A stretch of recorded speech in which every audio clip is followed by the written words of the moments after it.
ՆԱՏՕ-ի ռազմաօդանավերը հինգշաբթի լուսաբացին ռմբակոծության ենթարկեցին Լիբիայի ղեկավար Մուամմար Քադաֆիի նստավայրը մայրաքաղաք Տրիպոլիում։ Ուժեղ ռմբակոծության աղմուկից հետո Բաբ ալ-Ազիզիայի մասնաշենքից վեր են բարձրացել խիտ ծխի։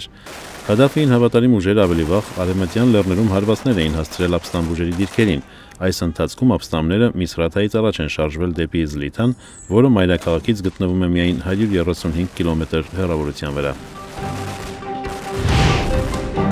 Քանի դեռ Թուրքիայի վարչապետ Ռեջեփ Թայիփ Էրդողանը հորդորում է Սիրիայի նախագահ Բաշար Ալ-Ասադին հրաժարվել հակակառավարական ցույցերի մասնակիցների դեմ սկսված բռնություններից, հարյուրավոր նոր փախստականներ են փախուստի դիմում Մաարատ Ալ-Նումանի նավահանգստից։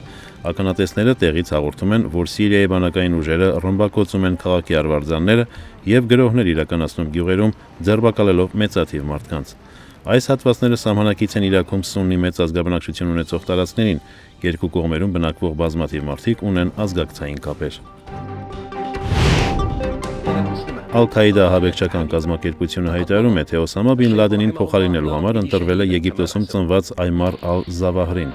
Մասնագիտությամբ վիրաբույժ Զավահրին, որը եկող շաբաթ կդառնա 60 տարեկան, երկար ժամանակ է եղել Բին Լադենի տեղակալը։ Ահաբեկչությունների հարցերով փորձագետները նրան են համարում Ալ-Քաիդայի գլխավոր ստրատեգ եւ գործողությունների կազմակերպիչ։ Ալ-Քաիդան երդվել է շարունակել մահմեդական պատերազմման դեմ ԱՄՆ-ի եւ Իսրայելի այնքան ժամանակ, քանի դեռ իրենց խոսքերով նվաճող բանակները չեն հեռացել իսլամի հողերից։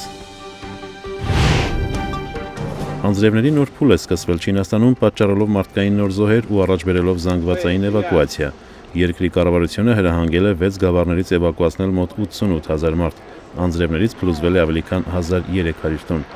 Նախորդ շաբաթ սկսված անձրևների առաջին փուլը դարձել էր ջրհեղեղների եւ հողի սահքի պատճառ, որոնց արդյունքում զոհվել էր 110 մարդ։ Չորեքշաբթի օրը գրանցվեց լուսնի շատ անսովոր կերպով երկար լիակատար խավարում։ Բացի Հյուսիսային Ամերիկայից, լուսնի խավարումը, որը տևեց 5,5 ժամ, տեսանելի էր երկրագնդի գրեթե բոլոր հատվածներից։